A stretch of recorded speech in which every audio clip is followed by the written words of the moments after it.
Hello learners, today we will dealing with the subject English. Hope you all are well. Everyone know that we are suffering from the pandemic. Due to this pandemic our routine is very disturbed, especially when we are talking about teaching and learning. Then this sector is very much affected by the COVID-19. All the institution and learning processes is stopped, but as it is possible we are trying to carry on this by virtual classes, and there are many ways when we are trying to how can we sustain our work. So today we will start some basic grammar topic. These terms is related with the grammar and we use in their several chapters like transformation, synthesis, narration and all other many. So start. Clearly you have seen that there are 17 terms. कुछ और भी extra होती हैं लेकिन हम आज केवल इनके साथ डील कर रहे हैं. इन टर्म्स को लेने का पर्पस क्या था? इन टर्म्स को लेने का पर्पस ये था कि जब भी हम किसी चीज़ की शुरुआत करते हैं तो हमें ये ध्यान देना होता है कि किसी चीज़ को बेहतर तरीके से जानने के लिए पहली चीज़ तो हम उसके मीन को जानें, मीन के साथ उसके डेफिनेशन क्या है, उसका एक जनरल पर्सपेक्टिव. अगर हम ले मैन की बात करते हैं तो ले मैन की लैंग्वेज में उसका क्या मीन होगा.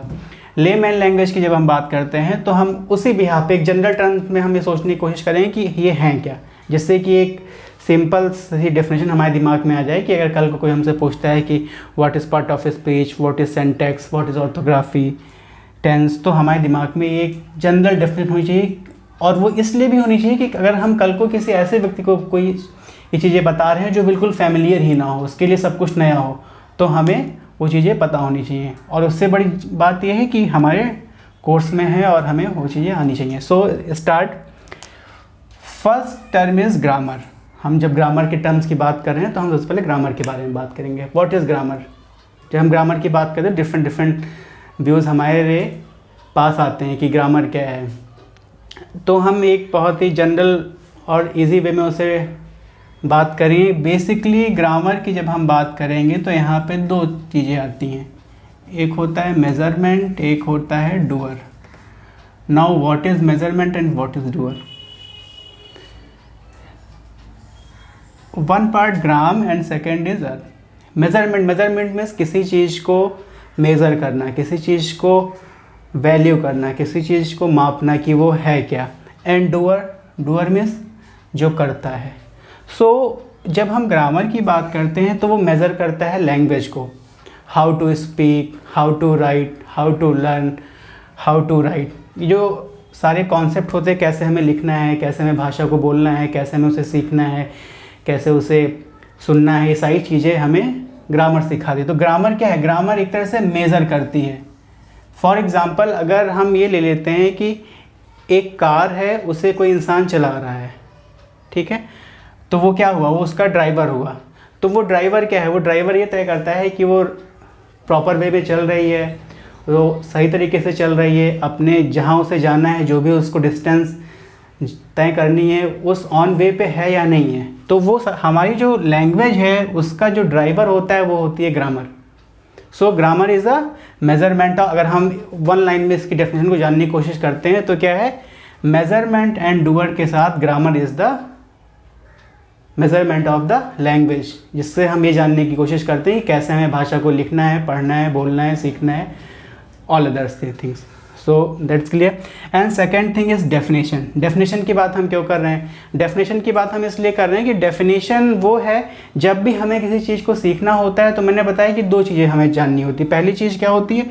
पहली चीज़ होती है मीन, एक जो वर्ड मीन होता है. फॉर एग्ज़ाम्पल अगर हमने एप्पल की बात की तो एप्पल का मीन क्या होगा? सेब हो जाएगा. और जब हम उसके मीनिंग की बात करेंगे तो वो क्या हो जाएगा? वो एक फ्रूट है, हेल्थी रखता है. डॉक्टर्स कहते हैं आप खाइए, अगर सेब खाते हैं तो आप बिल्कुल फिट रहेंगे, शायद आपको डॉक्टर से भी दूर रहना पड़ेगा. सो डेफिनेशन वो है जो हमें किसी भी टॉपिक के बारे में उसकी एक मीनिंग को क्लियर करता है.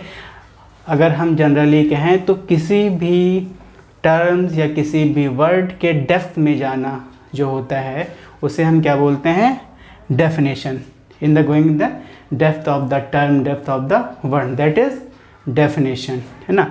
अजेनस, a genus means a class meaning. Class meaning का मतलब उसका एक जो लिटरल मीनिंग होता है किसी चीज़ का, वो होता है डेफिनेशन। सो किसी चीज़ को जानने के लिए, समझने के लिए हमें उसकी एक बेसिक फंडामेंटल डेफिनेशन को जानना पड़ेगा। जैसे अभी हमने ग्रामर को जानने को है, तो ग्रामर को हमने क्या किया, grammar is a measurement of the language, तो ये उसकी डेफिनेशन हो गई। इससे एक हमारे दिमाग में एक ब्रॉड क्लियर हुआ कि जब हम ग्रामर के मीन की बात करते हैं, जब हम व्याकरण की बात करते हैं, तो वो तो उसका अर्थ हो गया। और जब हम मेजरमेंट ऑफ लैंग्वेज उसको बोल रहे हैं, दैट्स मीन वो एक सेंटेंस के साथ उसकी डेफिनेशन हो गई। तो डेफिनेशन हमें ये बताता है पर्टिकुलर वर्ड के फंडामेंटल मीनिंग के बारे में। नेक्स्ट बात करते हैं हम सेंटेंस की। What is sentence? Sentence is a statement. What is a statement? हम जो बात, जब मैं इतनी देर से आपसे कुछ बात कर रहा हूँ तो हमने काफ़ी सारे वर्ड्स यूज़ किए, काफ़ी सारे लेटर्स यूज़ किए, लेकिन इन लेटर्स का जो एक असेंबल वे है, इनको हम कैसे हम एक जगह कलेक्ट करते हैं, फिर उनमें एक मीन डालते हैं, फिर अपनी बातों को, अपने जो एक्सप्रेस हैं उनको हम प्रेजेंट करते हैं, दैट इज़ सेंटेंस।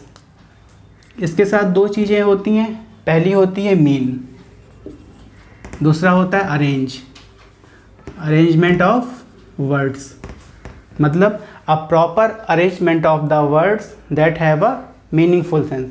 वो क्या होगा? सेंटेंस होगा।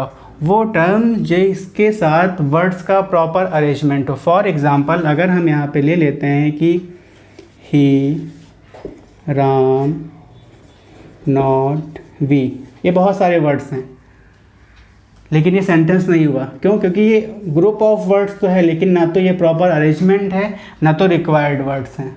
अगर हम कोशिश ये करें कि ही इज़ अ राम, ये एक प्रॉपर अरेंजमेंट हो गया, रिक्वायर्ड वर्ड्स हैं, पंक्चुएशन है, वो सारी चीज़ें जो हमें एक सेंटेंस को फुलफिल करने के लिए चाहिए होती है। सेंटेंस क्या है? दो चीज़ें हैं, group of words plus meaning, have a meaning. So sentence का है, एक ग्रुप ऑफ वर्ड्स होता है जिसके पास एक प्रॉपर मीनिंग होता है और हम उसे उसके थ्रू अपनी चीज़ों को एक्सप्रेस करते हैं। अगली बात आती है टेंस की। What is tense? टेंस होता है टाइम। हम किस टाइम में अपने स्टेटमेंट को डिलीवर कर रहे हैं, गेन कर रहे हैं। तो बेसिकली टेंस वो होता है जो टाइम को डिनोट करे। Tense that denote the time, कि किस टाइम में उस एक्शन को किया गया, उस स्टेटमेंट को डिलीवर किया। तो इसका सिर्फ मीन होता है टाइम से। इंग्लिश में इसको काल कहते हैं, लेकिन बेसिकली दोनों का मीन क्या होता है? समय। इसके और भी वैरायटीज़ होती हैं और इसका ब्रॉड बेसिक अगर हम टेंस की बात तो पूरा ग्रामर में एक ऐसा एक आपका टेंस हो गया। एक और हम हिस्से की बात करेंगे, पार्ट ऑफ स्पीच। इन्हें हम बैकबोन कह सकते हैं ग्रामर की, इंग्लिश ग्रामर की, जिन्हें चाहे हम प्राइमरी क्लासेस में पढ़ें, जूनियर में पढ़ें, सेकेंडरी, सीनियर सेकेंडरी, किसी भी लेवल पे अगर हम किसी भी लैंग्वेज को सीख रहे हैं, खाली इंग्लिश के ही साथ ही नहीं, किसी भी लैंग्वेज को हम सीख रहे हैं, तो हमें इन दो चीज़ों को भी बहुत अच्छे से पढ़ना भी पड़ेगा, आनी भी चाहिए, और इनका यूज़ हर जगह पर होता है। सो ये टेंस है दैट डिनोट द टाइम। इसके बाद बात करते हैं सब्जेक्ट और ऑब्जेक्ट की। What is subject and what is object? Subject that is doer, object that is वो ऑब्जेक्ट, वो हिस्सा होता है जहाँ पर डूअर के एक्शन का इफेक्ट पड़ता है। फॉर एग्जाम्पल अगर हम कहें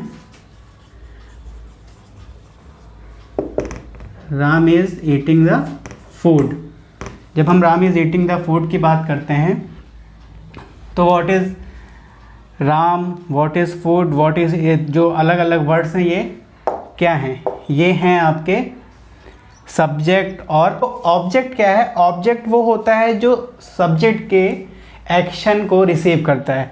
यहाँ पे जब हम बात करते हैं सब्जेक्ट की, यहाँ पर दो चीज़ें आती हैं। पहली होती है समबडी, समबडी मीन्स हमारा सब्जेक्ट, और दूसरी बात हुई आपका डू। तो फर्स्ट थिंग क्या है? Somebody, second is do. अब समबडी डू मीन्स डूअर, जो हमारा सब्जेक्ट किसी भी एक्शन को करता है, फॉर एग्जांपल हमने कहा ना Ram is eating the food, या राम इज़ गोइंग, या I am teaching, you are learning, ये सारे सेंटेंस हैं। इसमें जो फर्स्ट पार्ट है यू, मी, आई, समबडी की जगह अगर हम किसी के नाम को रख लेते हैं, प्रोनाउन को रख लेते हैं, तो सारे क्या हैं, डूअर। लेकिन इन सारे सब्जेक्ट्स ने जो काम किया, I am teaching, you are learning, हमारा टीचिंग, आपका लर्निंग, ये सारी चीज़ें क्या हो गई, ये सारी चीज़ें हुए हमारे ऑब्जेक्ट। क्यों? क्योंकि ये एक्शंस को रिसीव करते हैं, इनके ऊपर डूअर के एक्शंस का इफ़ेक्ट पड़ता है। सो सब्जेक्ट एंड ऑब्जेक्ट ये वो चीज़ें होती हैं जो सेंटेंस के दो बेसिक और इम्पॉर्टेंट पार्ट होते हैं। Subject is doer, object is effect, receive करता है और सेंटेंस को कंप्लीट करता है। तो ये एक पैरेलल पार्ट था जिसमें हमने बात की ग्रामर की, डेफिनेशन की, सेंटेंस की, टेंस की, सब्जेक्ट की और ऑब्जेक्ट की। अब हम सेकंड उसमें चलते हैं, उसकी बात हम अगले वीडियो में करेंगे। इसको यहाँ पे क्लोज करेंगे। सो इन टर्म्स को आप वैसे अगर कोई क्वेरी रह जाती है तो आप उसको कमेंट बॉक्स में डाल सकते हैं, वहाँ पे उसको हम रिजॉल्व करेंगे। Thank you, have a good day.